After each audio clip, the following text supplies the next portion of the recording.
I declare the ordinary council meeting on the 11th of December open at 3:30.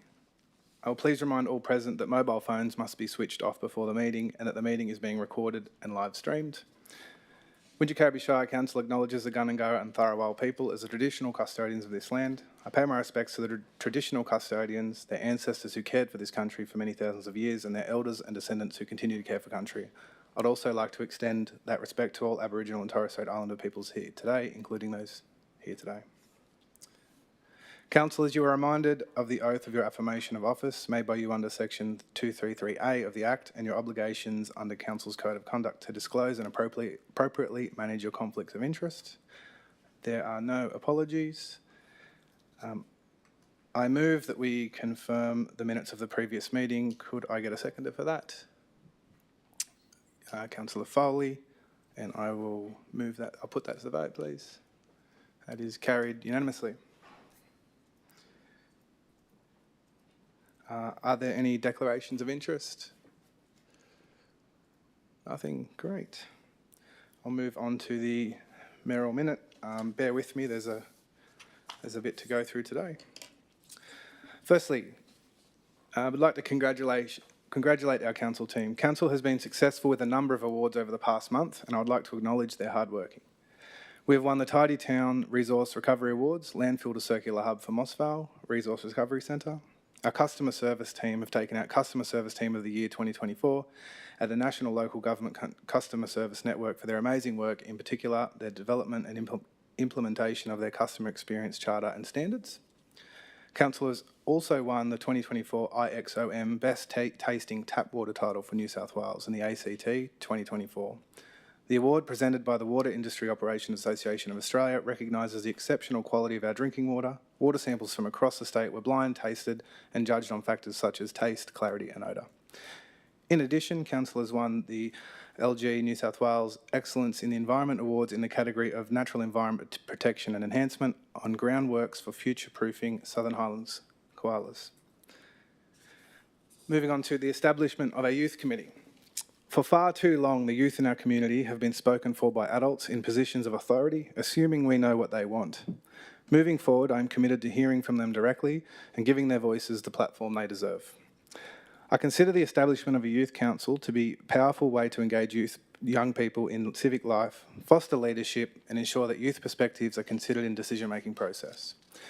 The council can play an important role in creating a way for young people to have a say in decisions about their community. Piloting a youth council gives us a chance to connect with young people, shows them that their ideas matter and helps them get involved in community life. A youth council would represent the views of young people on local issues, advise on youth programs and advocate for policies that affect youth. It aims to foster civic engagement, build leadership skills and create a more inclusive and youth-friendly community. Attached is the proposed terms of reference for the Youth Council. Once the Youth Council is set up, it will be important to gather more input from young people to make sure their voices are heard. The plan is to launch the Youth Council in April 2025. This gives enough time for staff to consult with schools and make sure that young people are fully involved in the process. The administrative support and help from the community development team during the meetings and the youth forum will be provided using the current staff and resources. The recommendation, so I move that we note the recent successes of the council team in their Tidy Towns Resource Recovery Award, National Local Government Customer Service Network, IXOM Best Tasting Tap Water Award and LG New South Wales Excellence in Environmental Awards. 2, we pilot a youth council for the period of 12 months, launching in Youth Week in April 2025. 3, adopt the proposed terms of reference as included in attachment 1 to this minute. 4, note the Mayor as a non-voting member of the Youth Council. 5, appoint Councillor Champion as a non-voting member to the Youth Council for the period of April 25 to 26. 6, request the General Manager undertake a review of the Youth Council following conclusion of the pilot in 2026 and report outcomes back to Council by June 2026. Would anybody like to speak to this minute? Councillor Champion.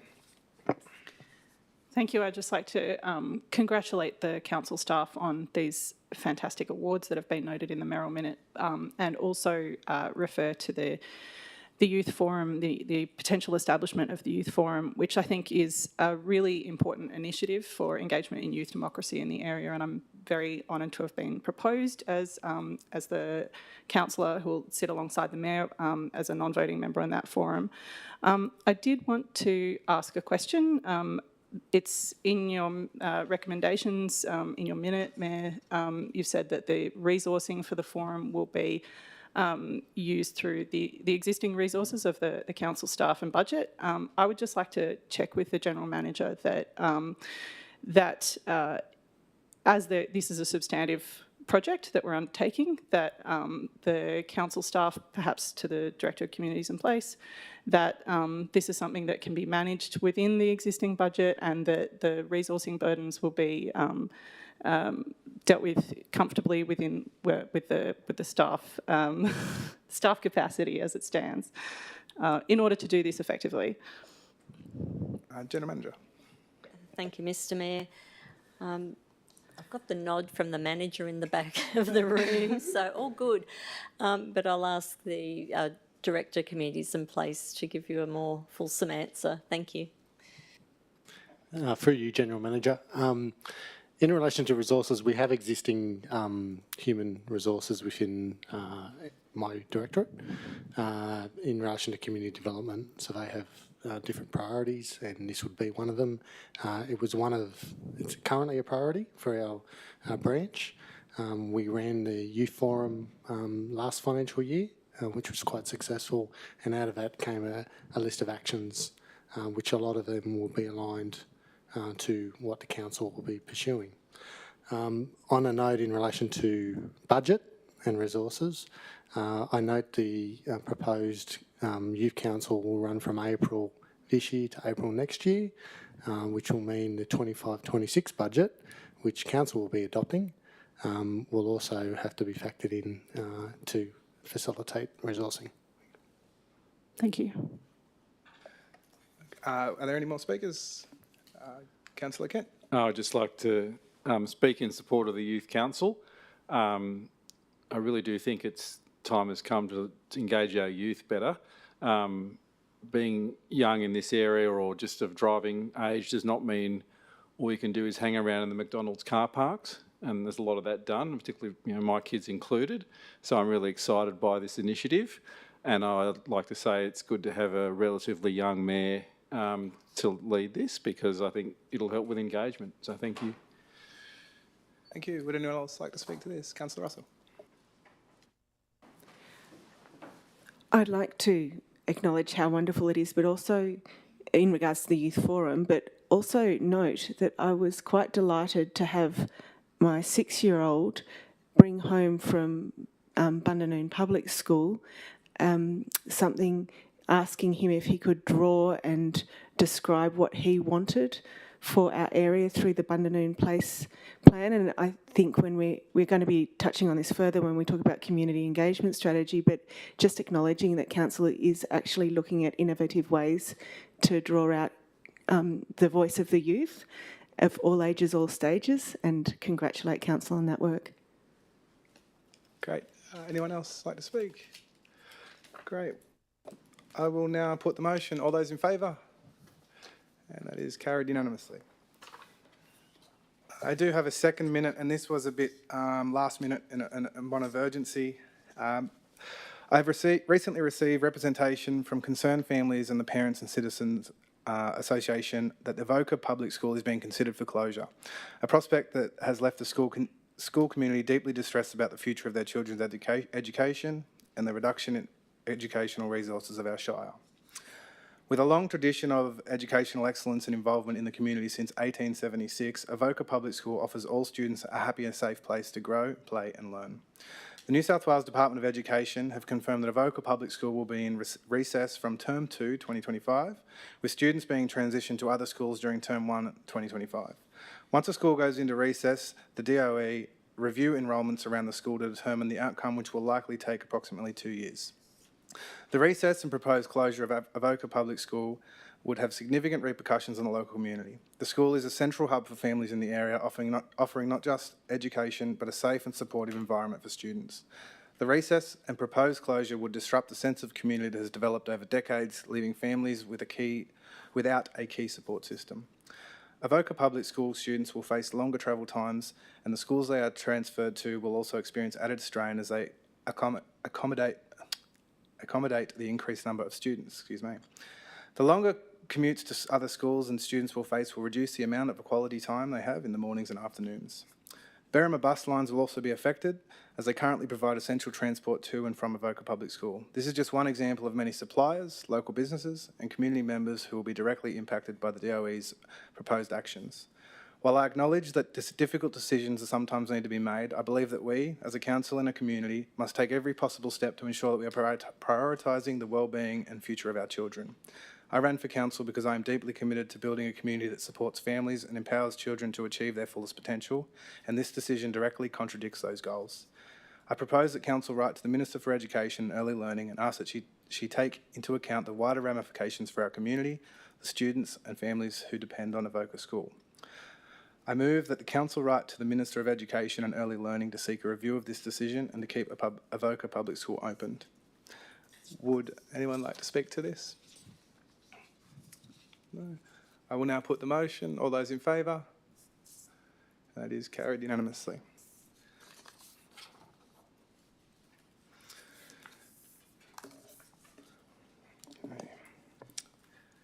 Councillors, I move a procedural motion that we resolve that the order of business be changed in order to bring forward the following items by exception, and that the officer's recommendation for each item be adopted. The items I would like to deal with by exception are 8.1, 8.4, 8.5, 8.13, 8.15, 8.17, 8.18 and 11.1.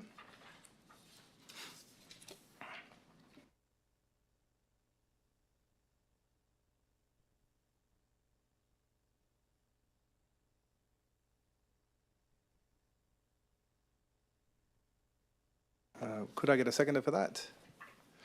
Councillor Duffy. Excuse me, Mr Mayor, could I just have a look at that list again? Yes. So we're pulling out, by exception, we're doing 8.1, 8.4, 8.5, 8.13, 8.15, 8.17, 8.18 and 11.1. Is that all good? Could I get it? Sorry, did I have a seconder there? Councillor Duffy. I will now put that motion. All those in favour? That is carried unanimously. 2 seconds, guys. I'm just going to fix up my paperwork.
All right, on to the council reports. First up, we have item 8.2. The recommendation is on page 8. Do I have a mover for this? Councillor Kent, and a seconder? Councillor Champion, Councillor Kent. I'm going to continue a bit of a theme that we've heard this afternoon, starting with Dawn Jones from the Southern Villages group and moving through to the awards. I'd just like to compliment, through you, Mr Mayor, compliment the staff on the work that's been done with this master plan. In particular, when we read the community feedback and the way that's been taken into account in developing the plan, it's excellent. And as a new councillor coming to the end of the calendar year, into Christmas, I feel very positive about the situation we have here between the councillors and the staff. I'm very impressed with a lot of the work the staff have done, and I'm optimistic for 2025. Thank you. Thank you. Would anyone else like to speak to this? No. I will now put this motion. All those in favour? Is carried unanimous. Item 8.3, the recommendation is on page 11. Could I get a mover for this, please? Councillor Moylan. Yes, Mr Mayor, I have a question before I move. Yep. So through you, Mr Mayor, the question to the General Manager. On the section 2.10 of the attachment, there's a reference to the independent review panel for hearings. Can I get a sense, please, of how independent, who makes up that review panel and how independent are they? General Manager.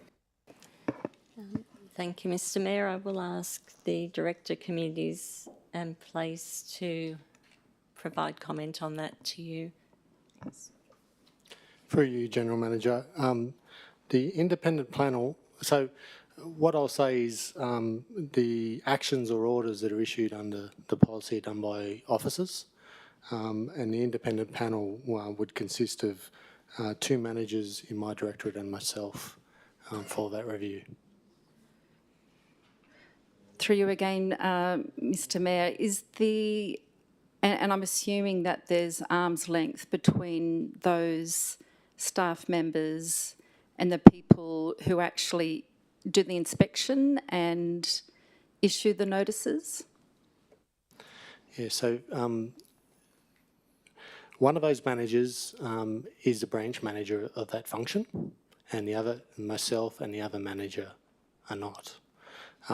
Separation between the manager of the branch and the officer is at least 1 direct report away or 1 subordinate away, with a coordinator in between, and then at least another team leader or an officer doing the actions.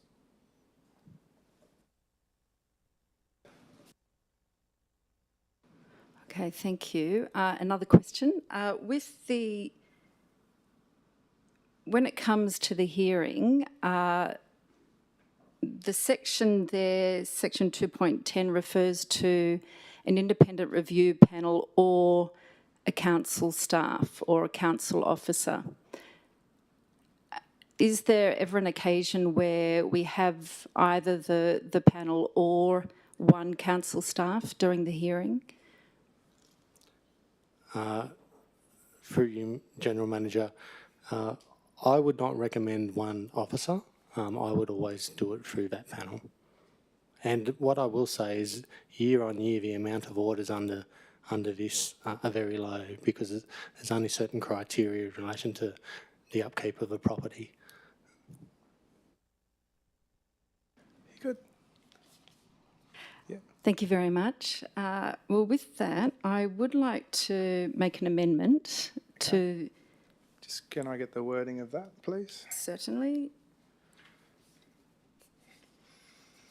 Okay, so that council we add the wording. Yeah.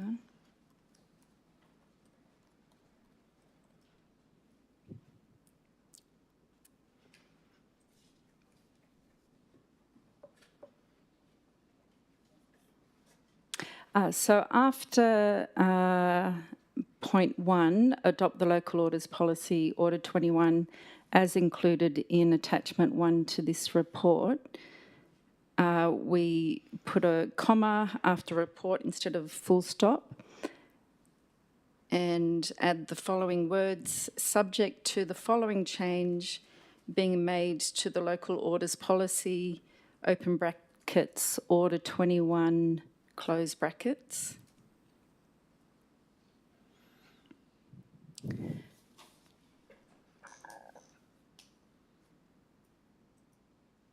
Colon,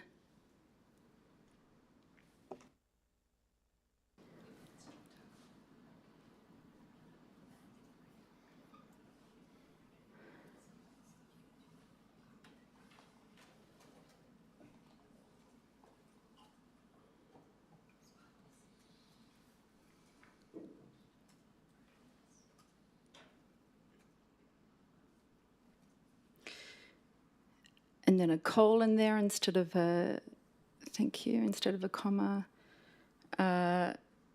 Next line, section 2.10, hearing and consideration of representations.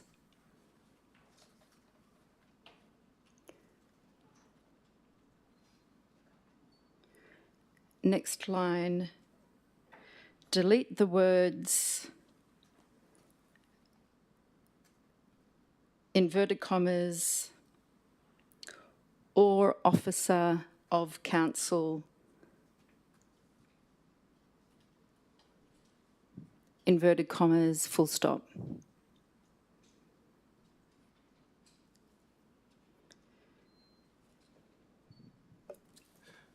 Are you happy with that wording?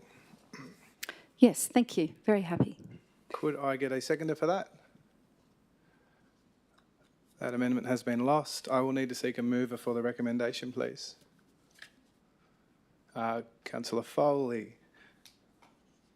And could I get a seconder, please? Councillor Smith, Councillor Foley.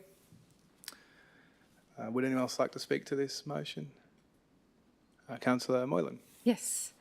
So the premise of my amendment is... Sorry, the amendment was lost. Oh, We're just back to the original motion, but would you could still speak to this if you okay, like? great. Yep. As an against. So the premise of my amendment here is procedural fairness. Procedural fairness is very important to our society and our legal system.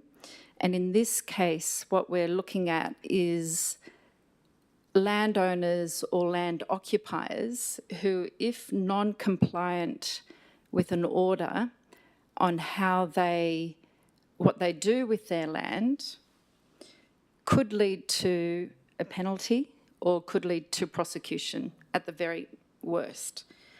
So with that in mind, we need, and what I've proposed is an arm's length between the officers who are actually writing the notices, inspecting the notices, to be separate to the independent review panel who are actually hearing representations from those impacted landowners and occupiers. We want to make sure that, as we've just heard from council, that we have that independent hearing and that it's not one singular councillor, and it's certainly not a singular councillor who's done the inspection or written the notice. So by simply deleting the words "or officer of council," we can ensure that we have procedural fairness at all times for landowners and land occupiers, that they can give their representations in a hearing and be properly heard. Thank you, Councillor Moylan. Would anyone else like to speak to this? Okay, with that, I will now put the motion. All those in favour? That is carried unanimously.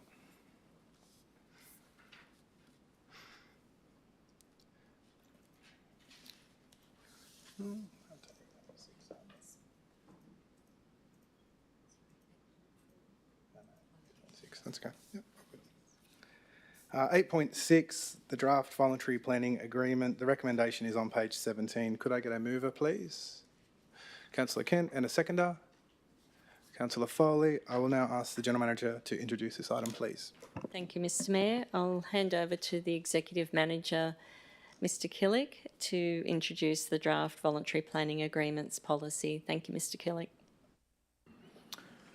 Thank you, General Manager. Mr Mayor, fellow residents, introducing item 8.6, VPAs or voluntary planning agreements are a tool to deliver infrastructure or collect funding for future infrastructure that create public benefit outcomes in connection with planning proposals or rezonings and development applications. VPAs provide an avenue to negotiate flexible outcomes that are complementary or parallel to Council's adopted contributions framework. Council's adopted contributions framework include, I'm going to throw a jargon here, but several Section 711 contribution plans. That's for open space, libraries, resource recovery, roads, as well as cultural facilities, Section 712 plans, and Section 64 development servicing plans, which cover water, sewer, and stormwater. VPAs are by their very nature voluntary for all parties involved. VPAs are complex and highly regulated under the New South Wales planning system via the Environmental Planning and Assessment Act, the regulation, ministerial directions and departmental practice notes. This is a Shire-wide policy and all councils need to have a VPA policy that reflects legislation, ministerial directions and departmental guidelines from the Department of Planning, Housing and Infrastructure. The key thing to remember with VPAs is the acceptability test for public benefit. The benchmark for negotiations is our adopted contributions framework. And ultimately the test is, does the VPA offer better value than the existing contributions framework? Our existing 2005 VPA policy is antiquated, to put it politely, and not fit for purpose, given the legislative changes since then. This draft policy aligns with legislation, ministerial directions and departmental practice notes, has undergone exhibition over 2 rounds to capture feedback and amend the draft policy with that feedback, and has also undergone legal review. I therefore recommend the draft voluntary planning policy be adopted today. Thank you. Councillor Kent, would you like to speak to this? Thank you, Mr Mayor. Thank you very much for the explanation. I do note the net public benefit above the current policy of 538,000 in this agreement, which is good. My questions through you, Mr Mayor, to the General Manager are more about... Sorry, David, which item were you speaking Oh. to there? Oh, goodness. It's 8.6? Or I'm 8.8? speaking to 8.8. I'm That's sorry. okay. Apologies. Oh, good. Rewind. Did you have any comments No. for 8.6? Okay, great. That's fine. Would anyone else like to speak to this item? Okay, I will now put the motion. All those in favour? And that's carried unanimously.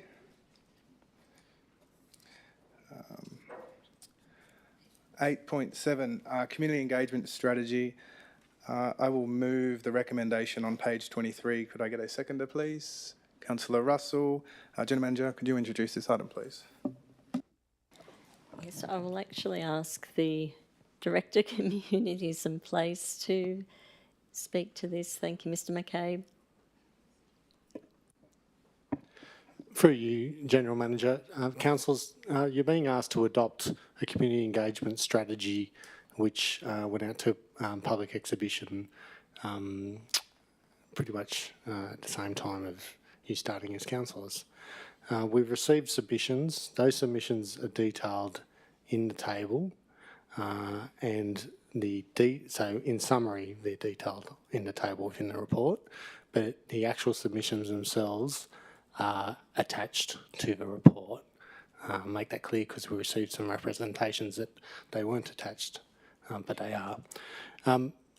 What I'll say is community engagement talks about the different methods to engage, but it doesn't necessarily talk in detail about all the communication tools that are available.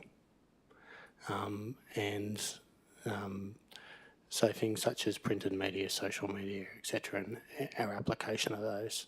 So as officers, we believe the community engagement strategy is ready for adoption, and that is a recommendation before you. There is a communication strategy and there's also a service review in relation to communications, which has already been adopted by Council to be undertaken in this financial year. And I sent some information to councillors on that also. But all you're being asked today is to adopt the community engagement strategy alone. Thank you. So Thank you. Would I'd like to move an amendment. Is that possible? Yep, This sure. point? Can I get the wording of that, please? Yes, that Council defer the adoption of the community engagement strategy for further community consultation and for a strategic session to be held with councillors in relation to communication and engagement is the first point. And the second is following further community consultation and the strategic session with General Manager, present a draft combined communications and engagement strategy to Council by April 2025. Great. Could you just have a look and make sure all that wording's good? Yep. Happy? Yep. Could I get a seconder for that, please? Councillor Smith. And would anyone... sorry, Rachel, you have the floor.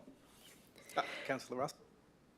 This issue of communications came up in the top three items of key community dissatisfaction in the recent community survey by Micromax. It's one of our core areas for improvement as a council.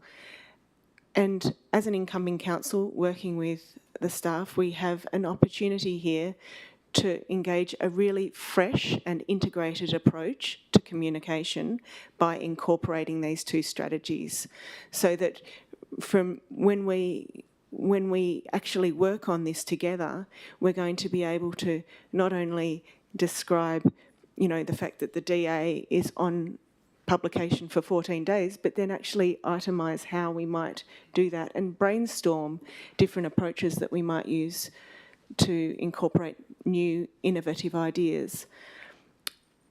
Having said that, I would also like to acknowledge the work that council staff have done on bringing the existing draft up to a higher standard than it initially was. When I went back and I looked at the KPMG report that was done in 2022, I noticed that council has actually taken on board all of the recommendations, but now we are going to kick this to a new level of higher quality by integrating the approach of integrating communications with community engagement, because after all, they are one and the same thing. So, thank you. Thank you. Would anyone like to... Councillor Smith. Thank you. Thank you. I'd like to concur with what Councillor Russell said. I think that it's really clear from the research that communication is one of the main issues we face. I am conscious that part of that is our role as councillors to build that bridge, but I feel very strongly that community engagement must be part of an overall communication strategy. I think to Director of Communities and Place point, I really think that also I don't want us to get caught down in operations. I think it needs to be a very strategic and fresh approach to this.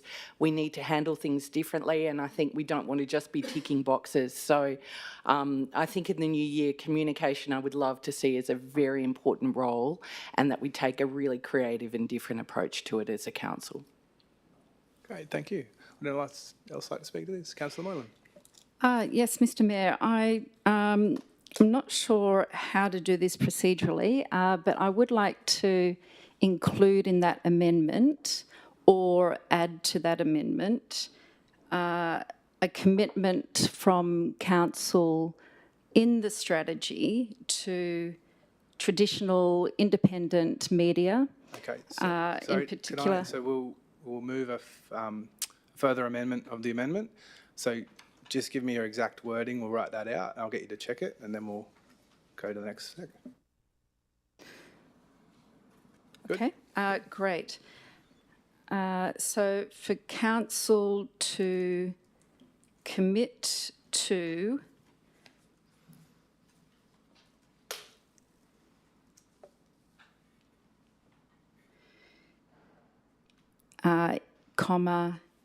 in the strategy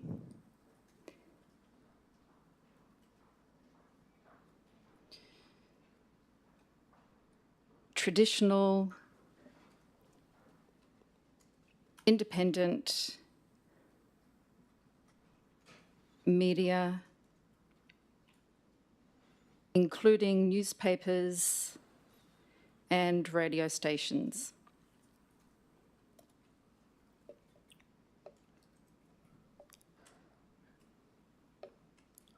Are you happy with that wording?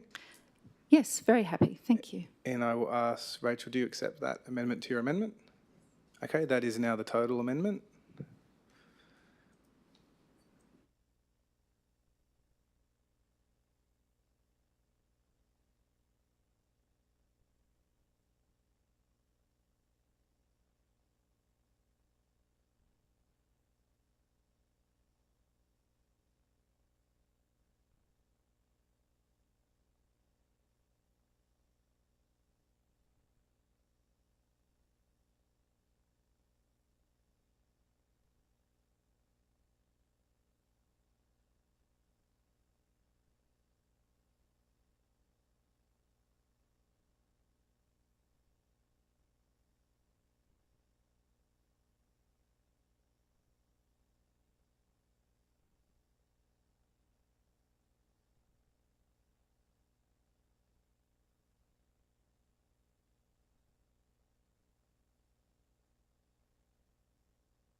Yep. I'll just check that Councillor Russell's happy with that rewording of the addition to the amendment.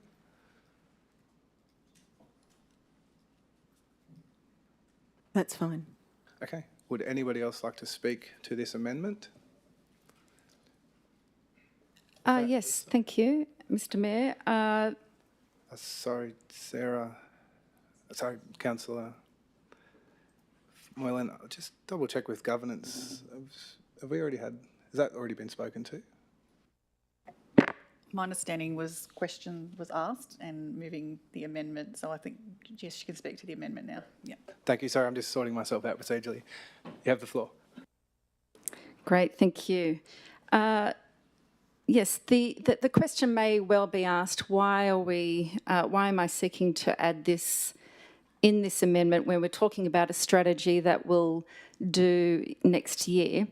To that, I would say the communication engagement, as Councillor Russell highlighted, is a top priority of the community in the recent survey. Secondly, the more ways we engage with the community, the more we have the community engage with us.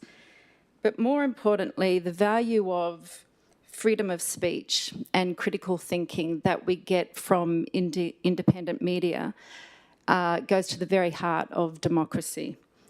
And fourthly, the newspapers and radio that are independent are the independent media, are the independent channels that we're looking to communicate and engage with the community on, whereas the other channels are not independent of council. So the reason I'm suggesting this amendment is literally because of the importance of keeping this, and I want to set the tone for when we do come to do this strategy. Thank you. Good. Councillor Smith. I just have a question with that amendment. It seems very much like we're getting into operations and specifics. Can I ask a question through the General Manager? Is that inappropriate or a risk for this? General Manager. Through you, Mr. Mayor, it's the matter's before the council. The council are debating the matter. I'll leave it with you to decide, Councillor Smith. Councillor, is there anything else you'd like to add? You okay? Good. Would anyone else like to speak to this? Councillor Kent. Just to say, with the amendment, the third point there, I feel like the first 2 points are about doing a further consultation around the strategy document,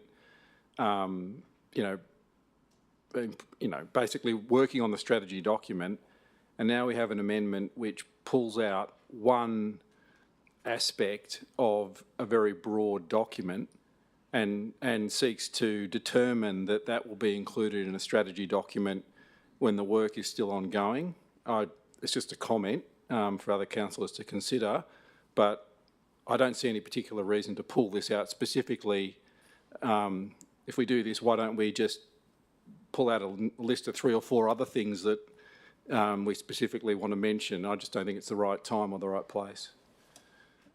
Okay, so you're happy to just make the comment and vote, or you want to change that, or you want to leave that?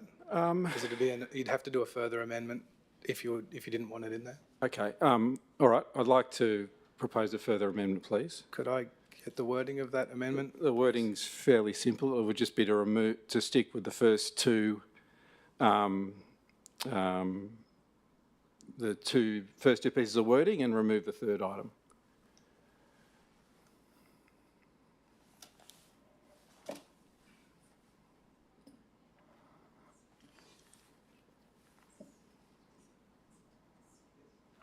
Sure. Manager, governance. Yeah, sure.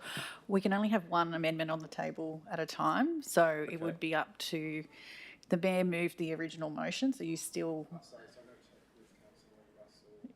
You actually own the motion, so it's whether you're willing to accept the change. I believe.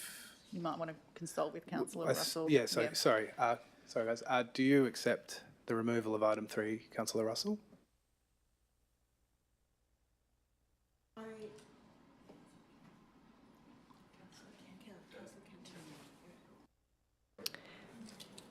I felt to include Councillor Moylan's suggestion because I was aware that there was feeling in the community. Sorry, about, you can speak to it once it's so just yes or no, please. Oh, okay, all right. So I can speak to whatever decision I make? Correct. Okay. Yes, I'll take on Councillor Kent's points. So you're happy to remove item? Yes, 3? I am. Okay. On that basis.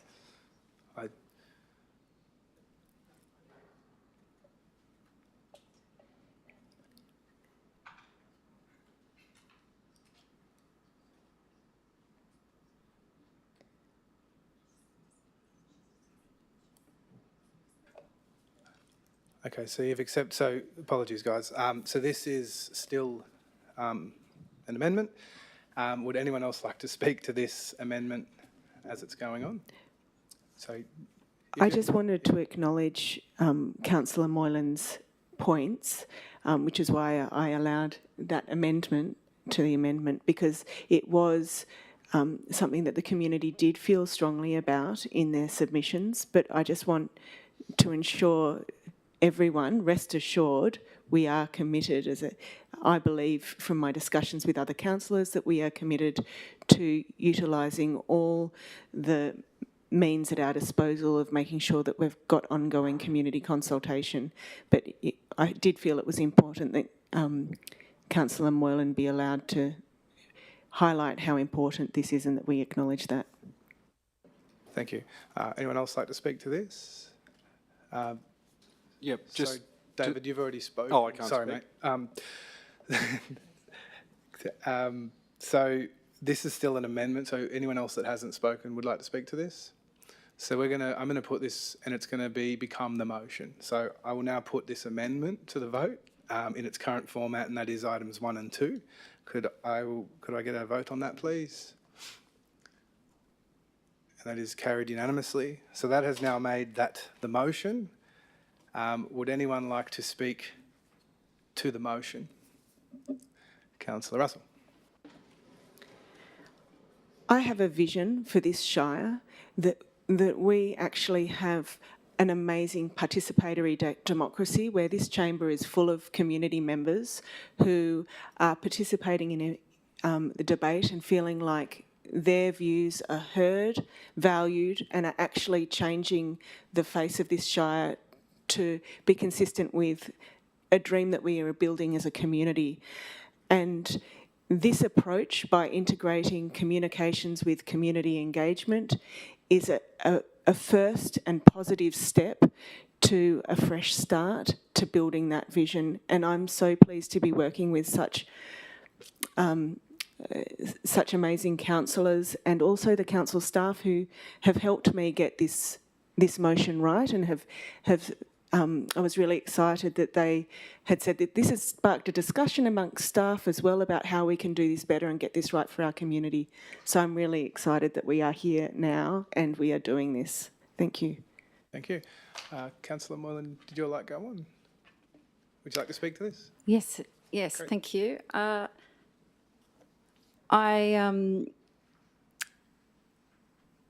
This is one of the top priorities for the community, and with a newly elected council, we're all obviously very enthusiastic to get this right, and we want to make sure that as many of the community are engaging with council and vice versa.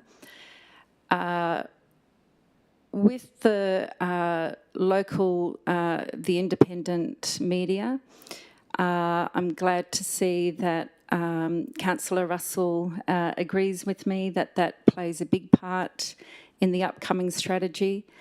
Obviously, I would prefer that we don't put form over substance and let procedural matters stop making that point, but I take that, take that point. And I'm looking forward to building a robust strategy that involves as many engagement channels as possible. Thank you, Councillor. Anyone else like to speak to this? Councillor Kent. I'd just like to say to Councillor Russell, thanks for putting the motion forward, and to the staff for supporting the motion. And to say, by no means am I against traditional media. I'm of the age where most of my media comes through newspapers. I just would say it will definitely be considered. I'll definitely input into the strategy in that regard. I just wanted to reassure members of the community involved in the media that it wasn't, my comments were not specifically about that sector of the media. It's more the approach of identifying, calling something out in particular. So thank you. Thank you. Would anyone else like to speak to this motion? So I'll just reaffirm to everything. So we had an amendment. The amendment was adopted, and now this is the motion. So I will now put this motion. All in favour? That is carried unanimously. Thank you.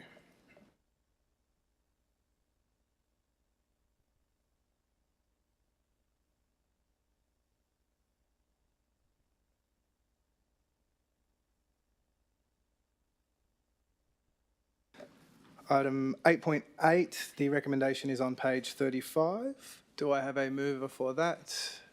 Councillor Moylan. And do I have a seconder? Councillor Farrell. General Manager, would you like to introduce this item, please? Thank you, Mr. Mayor. I'll ask the Executive Manager, Strategic Outcomes, Mr. Killick, to speak to this item. Thank you. Thank you, General Manager. Mr. Mayor. Just now, the Council adopted the VPA policy, that's the theory, and now we put it into practice, as my maths teacher used to say.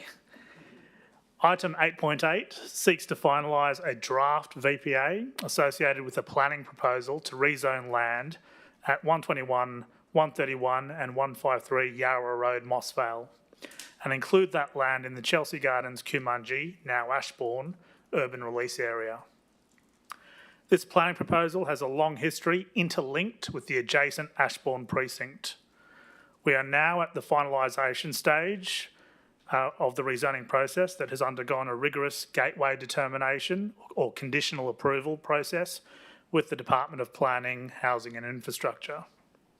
In short, the rezoning to R2 low density residential with a minimum lot size of 600 square metres would create a future 55 lot subdivision with 1 hectare zoned RE1 public recreation. This RE1 public recreation zone extends a long-term landscape buffer between urban and rural land, between the urban and rural land interface at Yarra Road. This VPA offer responds to the 16th of August 2023 Council resolution to, quote, allow for an appropriate infrastructure funding mechanism to be in place prior to the land being rezoned, end quote. On 13 December 2023, Council resolved to provide in-principle support to the VPA mechanism and endorse the finalisation of the planning proposal to rezone the land. The test for public benefit with VPAs is based on Council's adopted contributions framework as the benchmark. Without a VPA, this precinct would be invoiced approximately $580,000 to $612,000 under the adopted Section 711 contributions plan. Under this VPA, the offer stands at $700,000 cash plus $450,000 worth of embellished open space, a 1 hectare park. With this VPA offer of $1,150,000 total value, there is a net public benefit of $538,000, and of course indexed with CPI to ensure that it keeps up with inflation.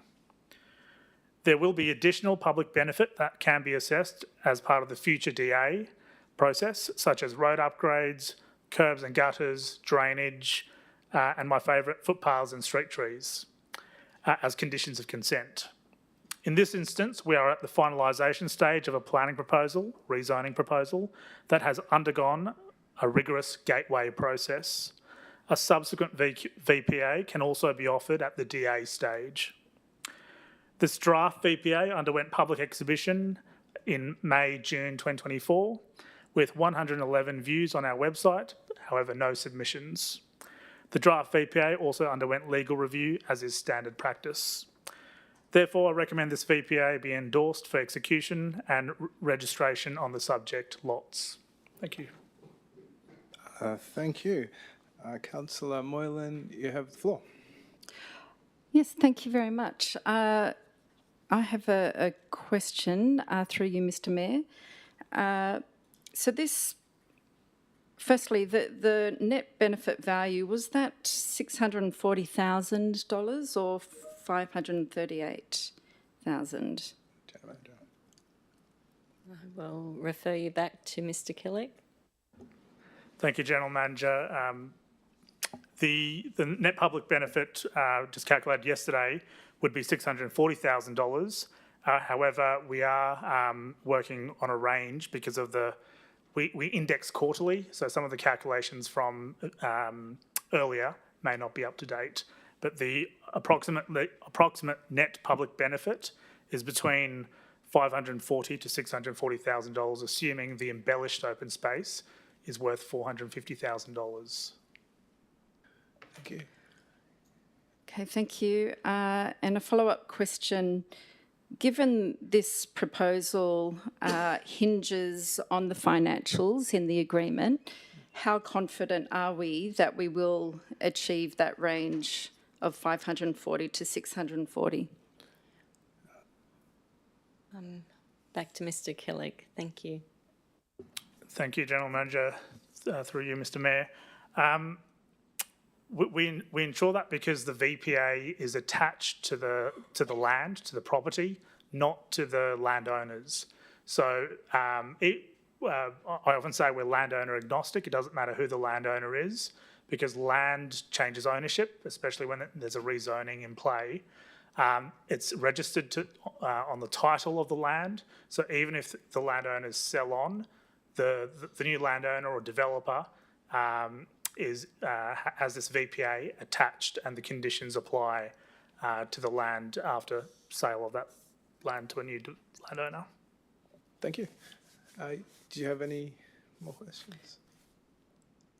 So we're confident that we still will be ahead, we still will have a net benefit.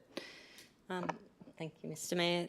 Yes, so the officers have worked through this. As Mr. Killick said, we've had independent advice. And also would note that at the February session for our onboarding, we'll be taking a deep dive into strategic planning and statutory planning, including developer contributions, Section 11, Section 12 and VPAs. I believe that the officers have done their job. There's followed due diligence, and it offers a good result for the community of Wingecarribee. Are you good with that? You want more questions? Yes, thank you very much. Thank you. Anyone else want to speak to this? Councillor Kent.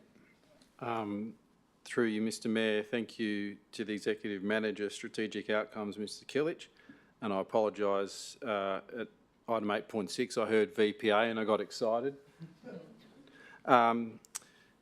Thanks very much for the detail in the report on this item 8.8. I guess I just have a question about Yarra Road.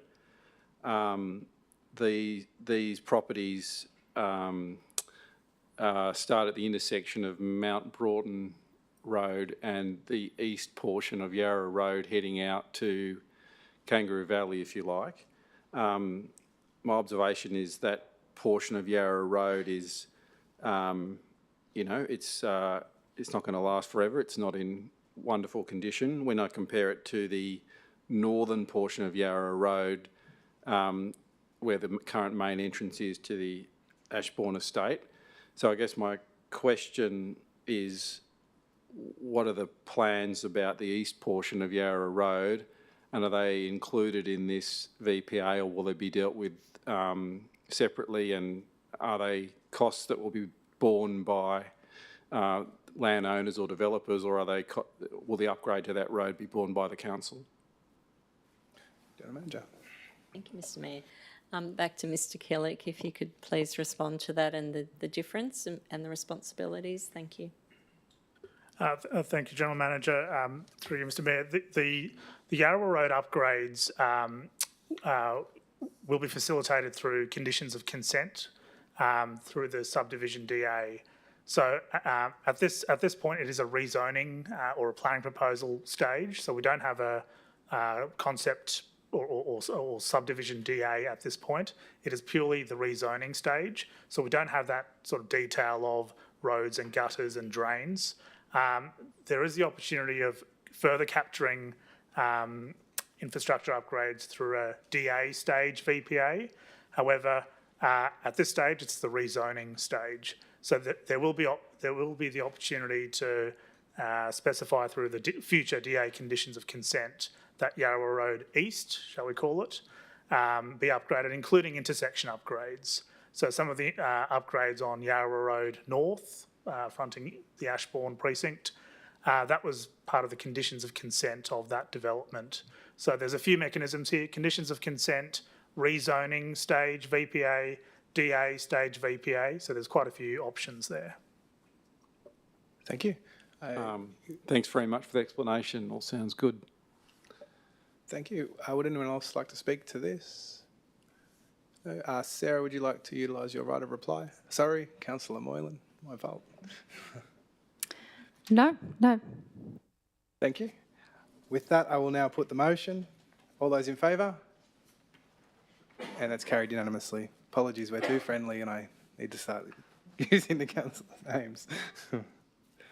Item 8.9. The recommendation is on page 40. Could I get a mover for this? Councillor Duffy and a seconder. Councillor Smith. Councillor Duffy, would you like to speak to this? I would, yes. I just want to really reiterate the importance of removing the red tape for communities with this motion. After Dawn spoke in the community forum, it really made it very obvious that it's really, really important for communities that this goes through. Thank you. Would anyone else like to speak to this? Councillor Moylan. Yes, thank you. I agree with you wholeheartedly, Councillor Duffy. I think this community and society in general needs a reduction in red tape, so I'm really excited to see this agenda item here today. Do we have any other speakers? Councillor Duffy, would you like to use your right of reply? With that, I will put the motion. All those in favour? Carried unanimously.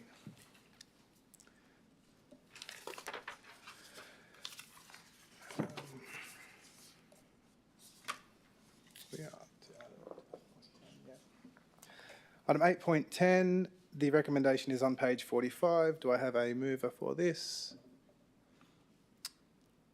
Councillor Champion. Do I have a seconder?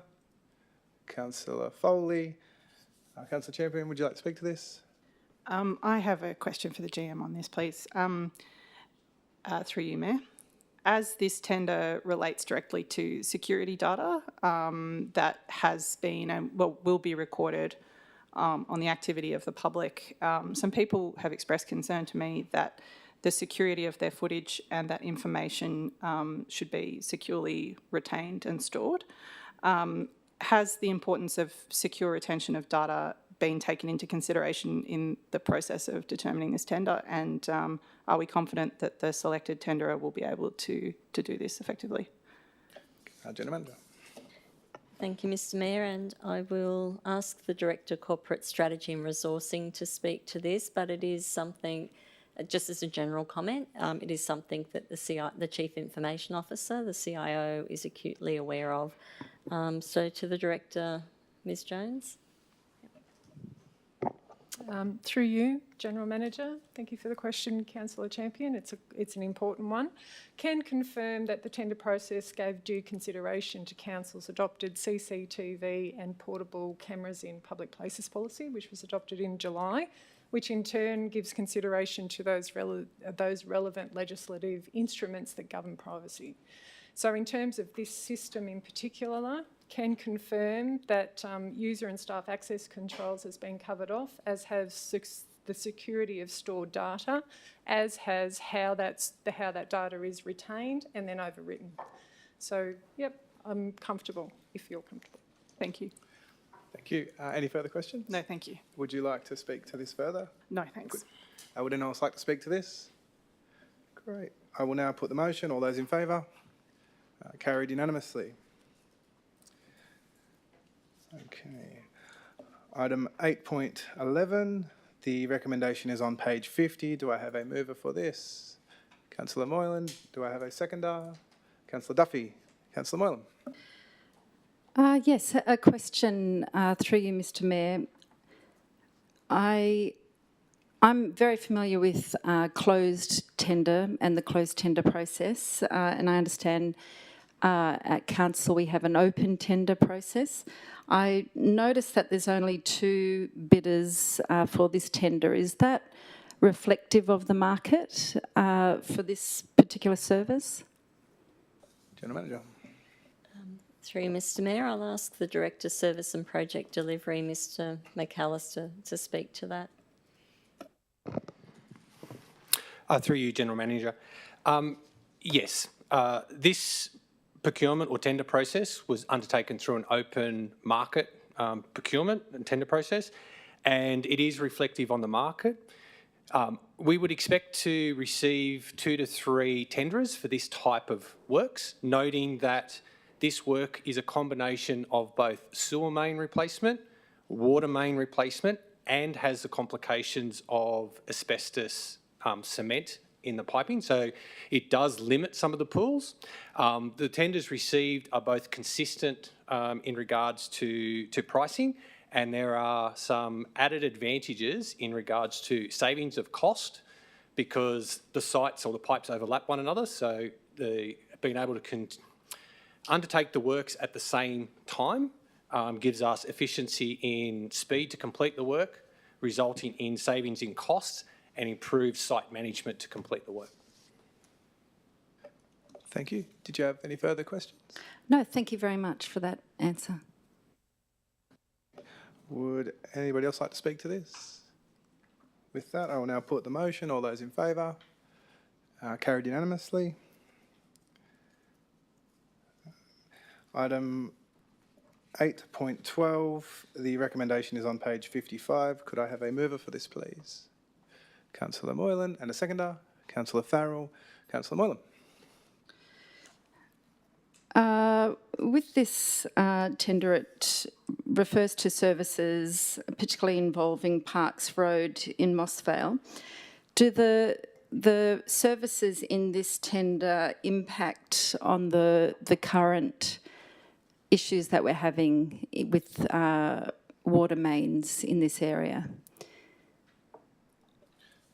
Sorry, through you, Mr Mayor, that question was. General Manager. Got to get the sequence right. Thank you, Mr Mayor. Mr McAllister, could you please talk to that question? Through you, General Manager. In simple terms, I'm going to say no, but anything can actually happen. So we do have an ongoing capital replacement program with the aim of obviously replacing assets that are getting towards the end of their life proactively before something happens.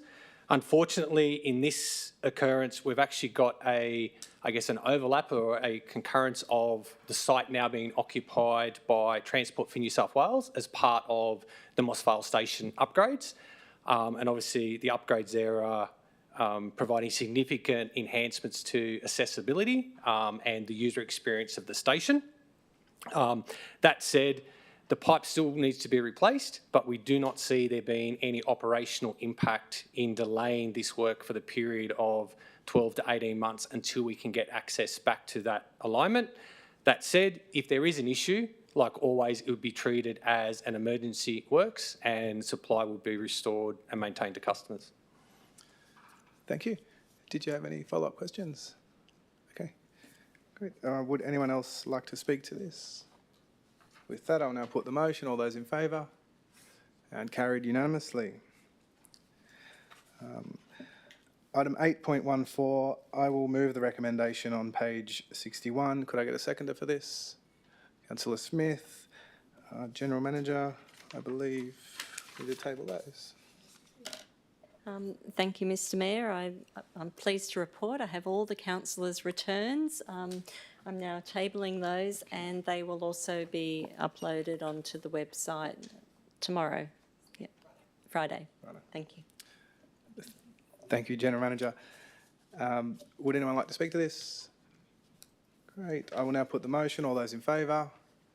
That is carried unanimously.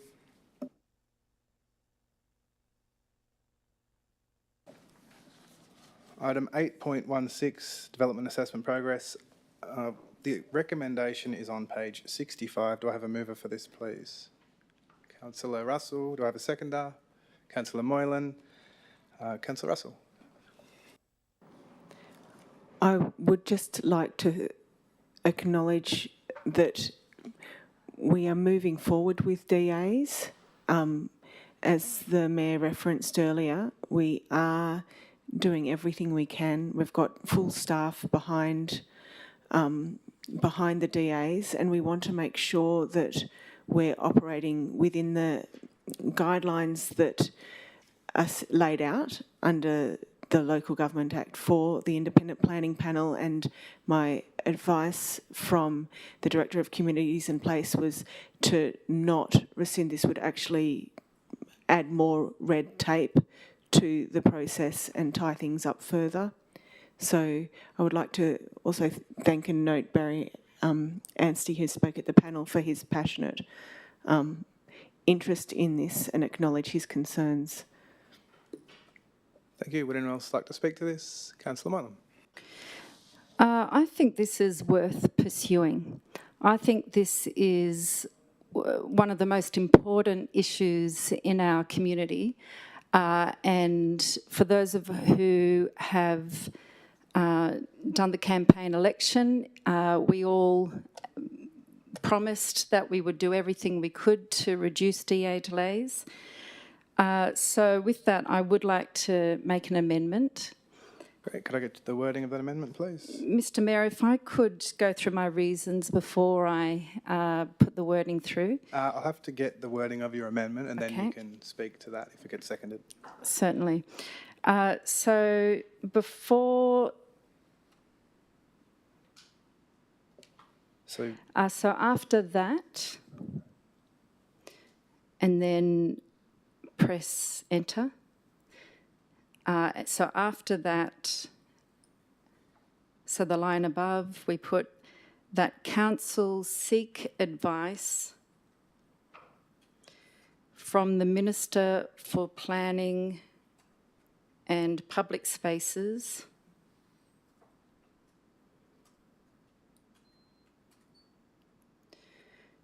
on the interpretation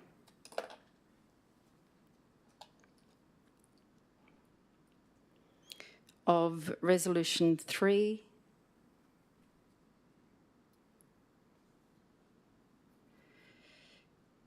full stop. So you would have to remove, I'm assuming you want to remove all the items about the rescission, is that correct? 'Cause we can't have both at the same time. Okay, I withdraw that. So after resolution 3, comma, and subject to the advice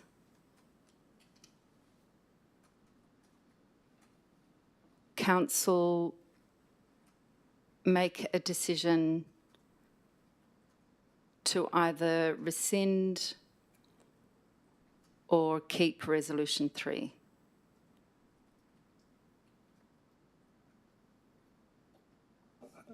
General Manager, I'm sorry to put you on the spot. Is that the appropriate person that we would need to seek advice from, do you believe?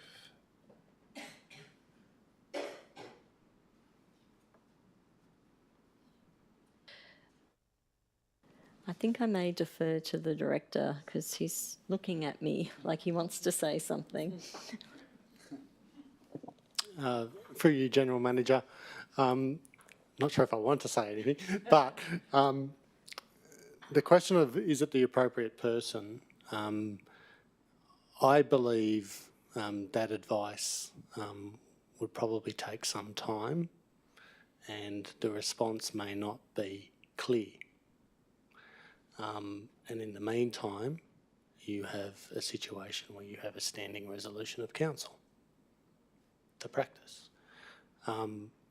So you can ask that question, but I think I'd anticipate a delayed and clouded response. Are you still happy to proceed with your wording? Yes. Okay. I will. And I'm more than happy to go through my reasons for the amendment as well. I have to see if Rachel originally moved this item. Is that right? Do you accept the amendment?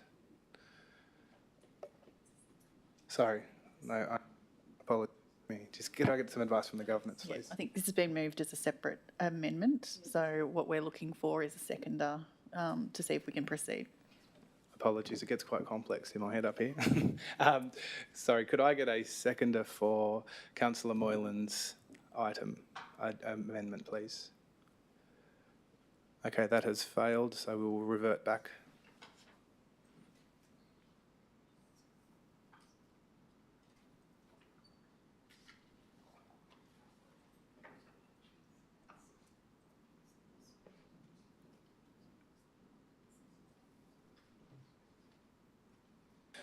So, sorry guys, back to the original. Would anyone else like to speak to this? Councillor Duffy. I would just like to make the comment that we all want to reduce the DA determination times, but if we were to not rescind Resolution 3, we would be taking resources away from determining to write a report, which would then further hold up DA determination times. I think it's something important to take into consideration. Thank you. Would anyone else like to speak to this? Councillor Moylan. Yes, I feel very strongly about this. Firstly, Resolution 3 seems very sensible. Schedule 1 of the Minister's direction in 4.42 talks to the obligation of the planning panel to work with senior council staff to ensure key issues are addressed.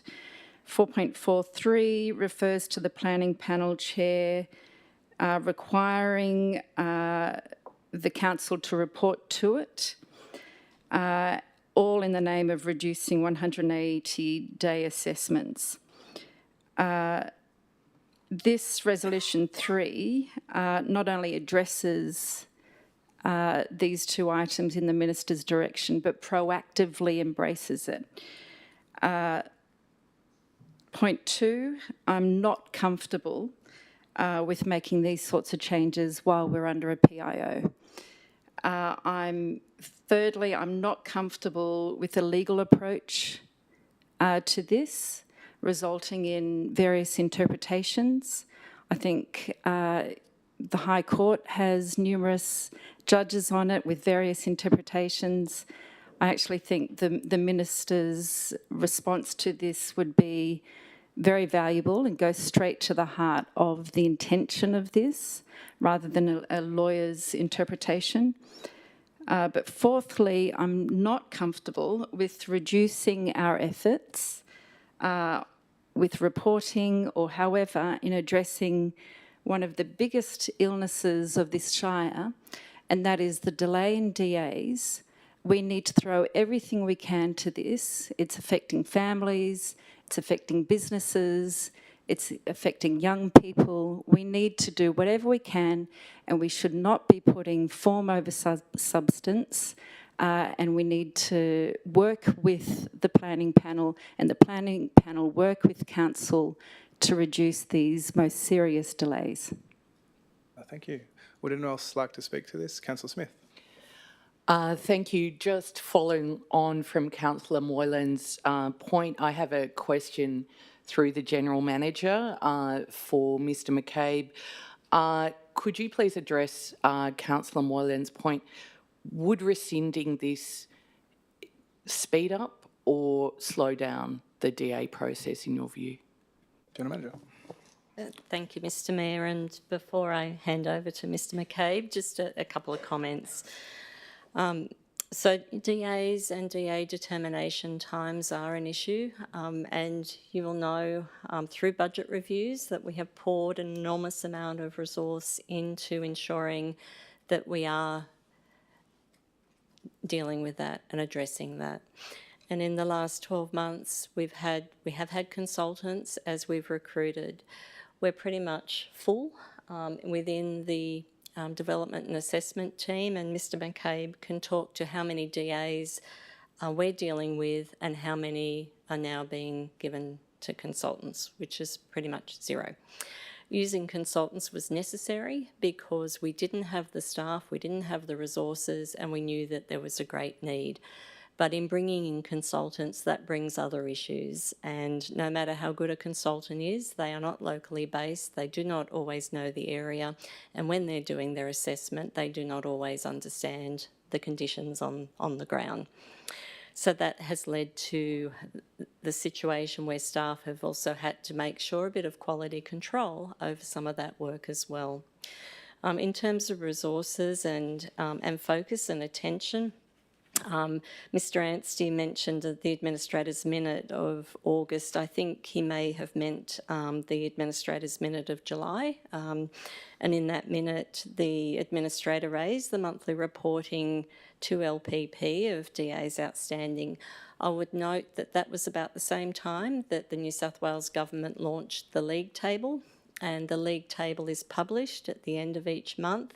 It is a standard measure that all councils in New South Wales are measured against, and it allows the comparing of apples with apples rather than us creating an additional report, which we may or may not use the same methodology.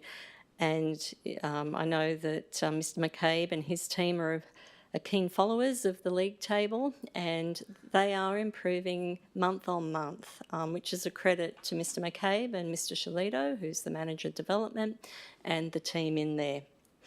In terms of, there was reference by Mr Anstey about the PIO, the Performance Improvement Order.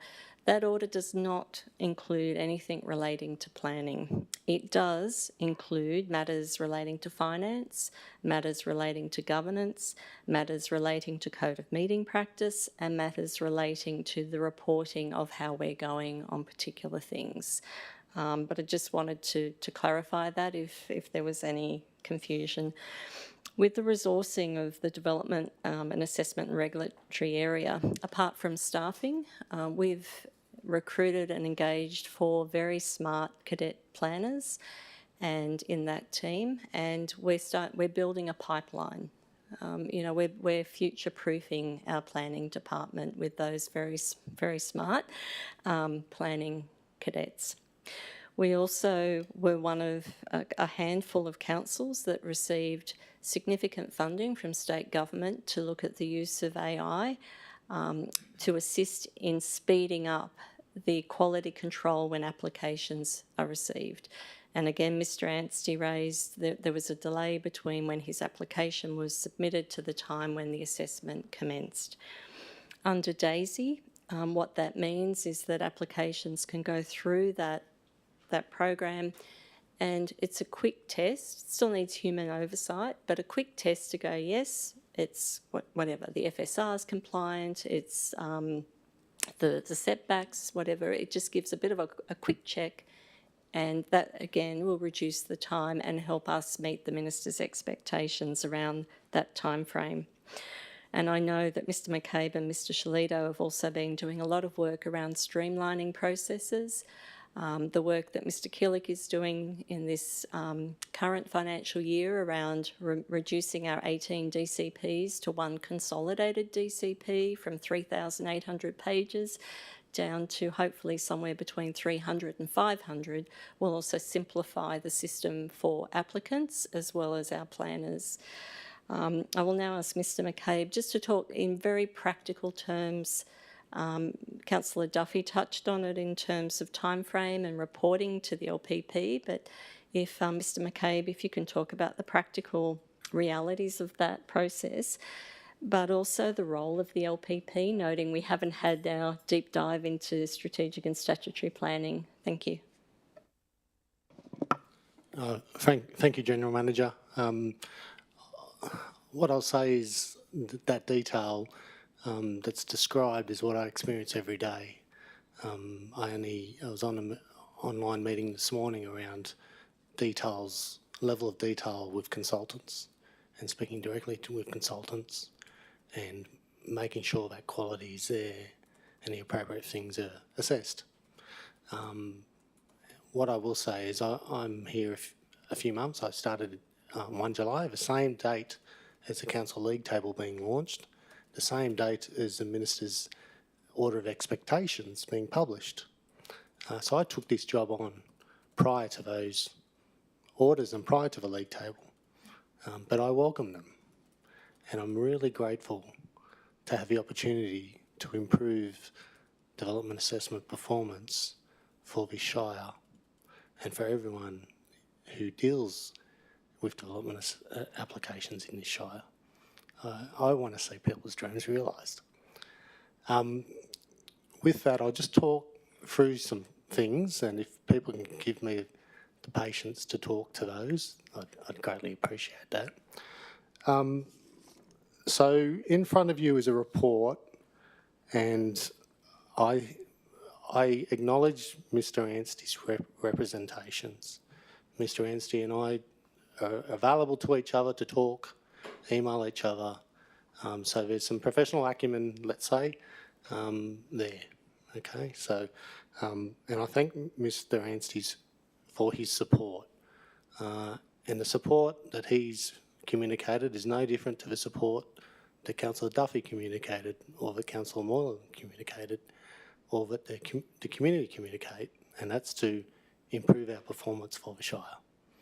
Okay, so the recommendations are on page 65, and I firmly believe they're in a position for you to resolve as per recommended.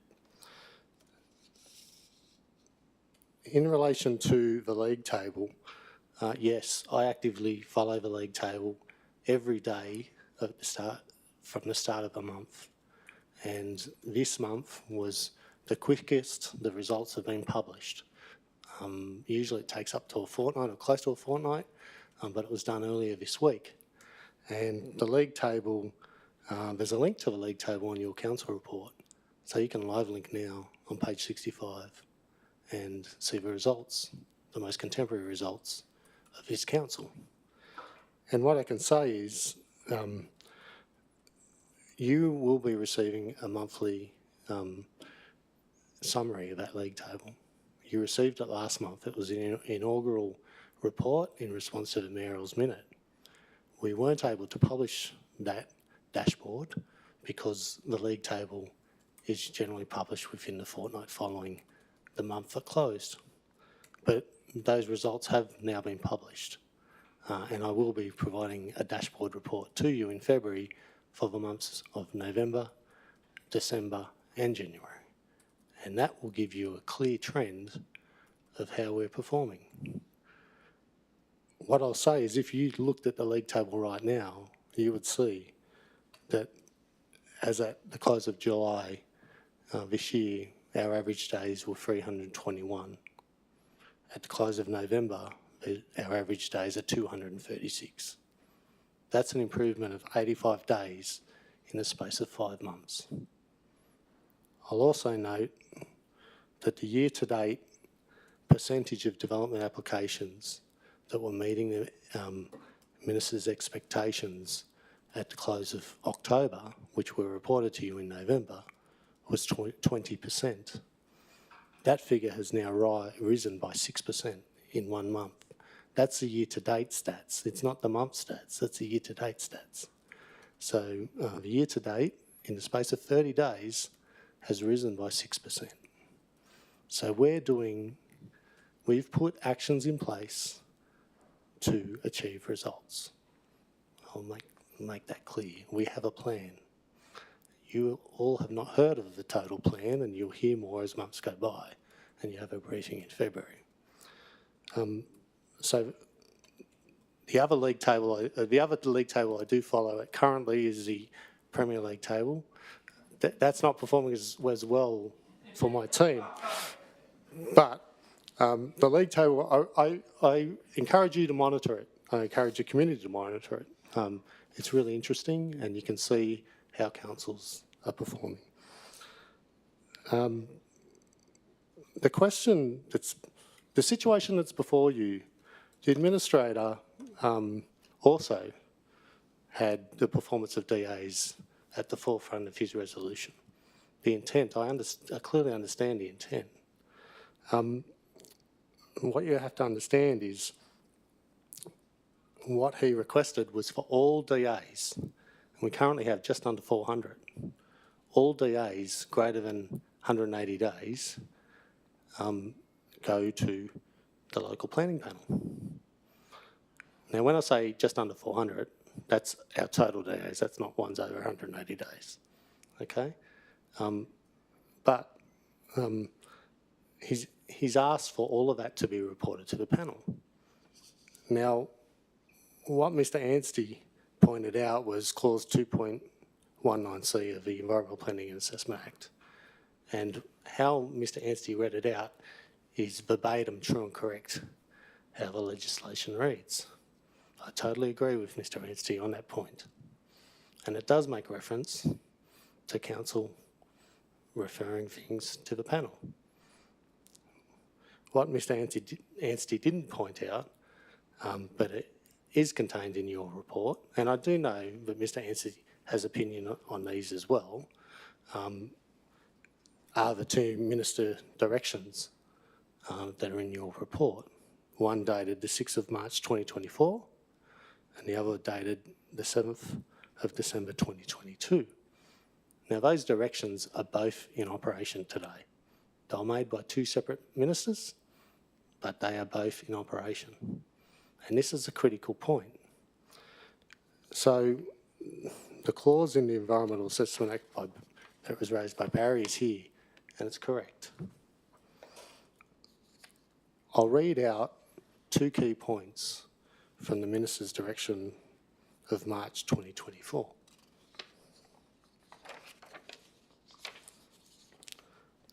The first is that only certain development can be determined by the planning panel. So the important point here is the administrator asked for all DAs to go up to the panel, okay? But only certain DAs can be determined by the panel. And they are where there's a conflict of interest. So such as a council staff member lodging a DA, for example. Where there's contentious development, where there's departure from development standards of greater than 10%, and where there's sensitive development. Okay, so what that creates is a subset of the total DAs and a subset of the total DAs greater than 180 days. Now that subset of DAs greater than 180 days is currently reported to the Wingecarribee Local Planning Panel. They meet next week for an extraordinary meeting. The extraordinary meeting is being held to process more development applications. So we're trying to get the numbers down as much as we can by even holding extra meetings. So if councillors, and I believe that the agenda and the contents of the planning panel meeting for next week will be published in the next 24 hours, I believe. So you can have a look at the list of DAs that are over 180 days that are to be reported to the panel because of those criteria. But the administrator asked for all of them. Okay? So that's the first point. The second point, in the same direction, sorry, I'll finish on that minister direction on that one. The second minister direction is the one dated December 2022.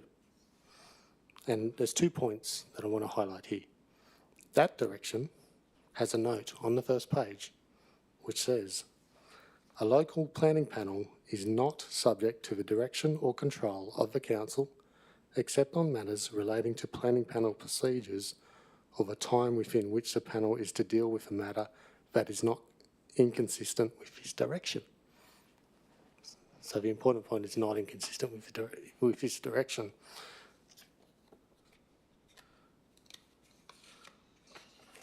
And also that they're not subject to our control or direction.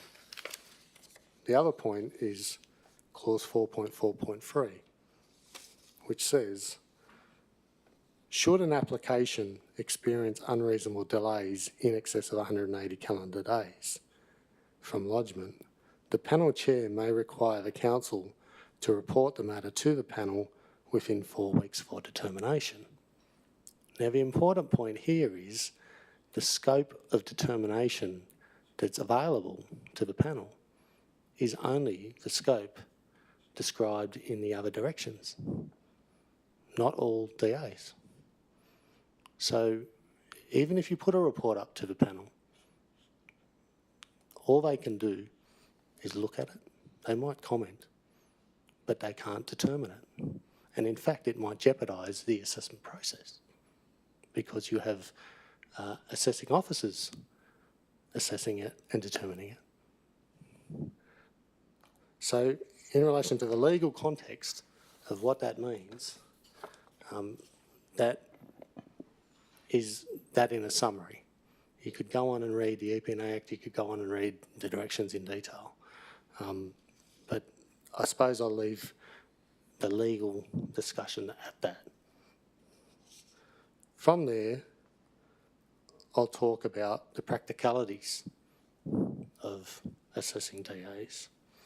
So a DA is receipted, accepted, and the assessment process starts.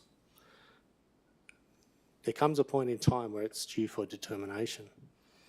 Every day counts. Every day. Okay, we generally only have business days unless we have staff and consultants working beyond that. And believe you me, you've got some hard-working staff. Okay? But the practicality of this mechanism is also the question. So we're required to administer a report, quality control that report, publish that report 7 days prior to the panel. They consider it, but they can't determine it in any way. We wait on their minutes each month, which will practically add at least 14 days to the process, if not more. And they can't determine it. So I'd say the practicality of it on its own in isolation is worthy of the council supporting the recommendations. Thirdly, I'll talk about the reporting that's coming to you monthly and that dashboard.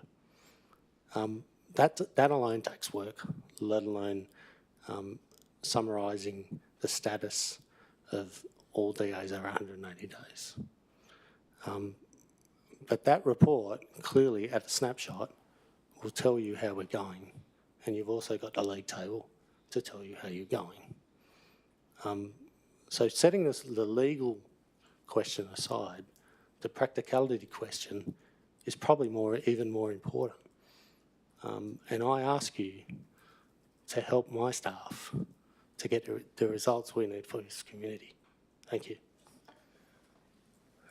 Thank you, that was great. Does that satisfy your question? Would anyone else like to speak to this? No?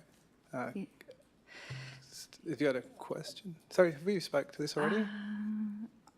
I believe you've spoken to it, unless you have a question. I just wanted to thank you, the Director, for taking us through that and giving us that important context. And it's going to be difficult to communicate that to the community, but I can see where you're coming from, and through you, Mr. Mayor, I can see where you're coming from, Director. And the aim is to reduce these DAs and... Sorry, Sarah, did you have a question? Because we've question? already spoken to this. Okay. You don't I have guess to my question, follow-up question would be, is there another way that we can still report on these 180-day assessments, but not cause those headaches that we've just heard about? Is it worthwhile including in the DAP report? I was under the impression that we kind of are covering that off with our monthly dashboard, but do you want to reiterate? Mr McCabe, could you just give a high level what's in the dashboard in your monthly report, please? Thank you, General Manager, for you, General Manager. The dashboard itself talks about how we're performing generally against the Minister's expectations. Now, this is a key point. The Minister's expectations in this current financial year are 115 days, and they reduced by 10 days each year for the next 3 years, I believe, down to 85 days in whatever year it is. Okay? So the expectations are going to get less and harder and harder to meet. We are already reporting on the 115-day target, which is the Minister's expectations, which is a lower threshold than 180. So those stats are there. If you add the 180 stats into the DAP report, that requires more administration, more review and putting it in, because a lot of the data we lift is from the league table directly. But the 180 isn't, and it's harder to extract based on our systems. So it's possible, but it will take more work, and I'd ask the question, why? You already have the data at 115 days. Thank you. Would Councillor Smith, would you like to speak to this? So just one final question. So to summarise, and a question through the General Manager to Mr McCabe. So my takeaway from that is that this current Resolution 3, basically it adds unnecessary work, it's not legal, and it's likely to make DAs take longer. Would that be a correct assessment or summary? My opinion to those 3 points, my personal opinion is yes, yes, yes. Okay, anyone else like to speak to this? Sorry, it's Councillor Kett. Thank you very much for that explanation, Mr McCabe. Just one other thing, slightly on a lighter note to this. The Mayor's first mayoral minute included some targets and some actions around DAs. So not only you've got, staff and the community, you've got to contend with the Mayor, and he's, I'm sure he's going to hold everyone's feet. So thanks for the explanation, and I'm sure you're going to continue to do well. Anyone else like to speak to this? I'd just like to say that Mr McCabe is one of the most professional people I've ever worked with, and I have every confidence that he will get us to where we need to be. So with that, I will now push the motion. All in favour? Carried unanimously. And that is it. We're up to notices of motion. So is that correct? Yep. 9.1, the canteen renovation. This was submitted by Councillor Russell. Would you like to move this motion? Yes, thank you. Could I get a seconder, please? Councillor Kent, Councillor Russell. The Southern Regional Livestock Exchange is the council infrastructure that supports our beautiful agricultural community and landscape here in the Southern Highlands. And not only is the work that's done at the exchange a significant earner for council, but all of the producers have volunteered since 2016 a capital contributions levy on top of the fees and charges that they already pay that contributes to the infrastructure and maintenance of the infrastructure, which is an extraordinary goodwill. This renovation has been pushed back, and there is a level of concern at the sale yards that now we have a situation where, you know, they've been told that it's going to happen in April next year, but they would really like to see that timeline to be assured that the resources are being allocated. So this is just a way of giving that peace of mind to our community. Thank you. Would anyone else like to speak to this motion? Great. I will now put this motion. All those in favour? That is carried unanimously. And we have our, I believe this is our last item, item 9.2, notice of motion disaster relief grant funding. This was submitted by Councillor Foley. Would you like to move this motion? Could I get a seconder for this? Councillor Duffy, Councillor Foley. Thank you, Mr Mayor. I've proposed this notice of motion following the confirmation at the last council meeting that Wingecarribee had been hit with its 15th natural disaster since 2019. This is the equal highest number of all the council areas in New South Wales, and it has a burden on council that they manage the recovery efforts. Increasing extreme weather events, such as the recent storms and heavy rain, cause damage and deterioration to infrastructure and essential assets such as roads. We've all been impacted by potholes, and so we witness the damage caused by these events almost daily in a very real way. Recovery is managed by council, and up until recently, it was up to councils to spend their own money on repairs and then be reimbursed through joint Australian and state government funding, which, considering the high number and frequency of natural disasters that we were subject to, had huge financial implications and challenges in just recovering from one, then being hit with another. I would like to recognise the work of council staff in advocating for changes in the way that funding is issued from the government. A new funding arrangement has been drawn up, the tripartite agreement, and Wingecarribee is one of the first councils to be signed up to this agreement, allowing access to funding at the beginning of each stage of reconstruction works, rather than having council bear the financial burden of the recovery efforts up front, with funding released months or even years later. This norm asks for a report on the status of disaster relief grant funding, identifying the delays and the impacts of the delays, as well as the total value of damage from disasters. This will recognise the burden of natural disasters on Wingecarribee Shire Council and provide a clear baseline from which we can measure the impacts of the new funding model, allowing us to determine if further advocacy and representations are needed to ensure that the government recognises the unique challenges of our council in recovering from the frequent natural disasters we face and what we can do to effect positive change. Thank you. Would anyone else like to speak to this? Councillor Champion. I'd like to offer my thanks to Councillor Foley for raising this notice of motion, as understanding this information is going to be critical for our elected council in our future decision making around infrastructure, development, community disaster preparedness, and how we're going to fund those things. So just like to support it. Thank you. Would anyone else like to speak to this? Councillor Smith. Thank you. I'd also like to thank Councillor Foley for raising this. Frankly, I was quite shocked to discover we have heard so much about funding for natural disasters.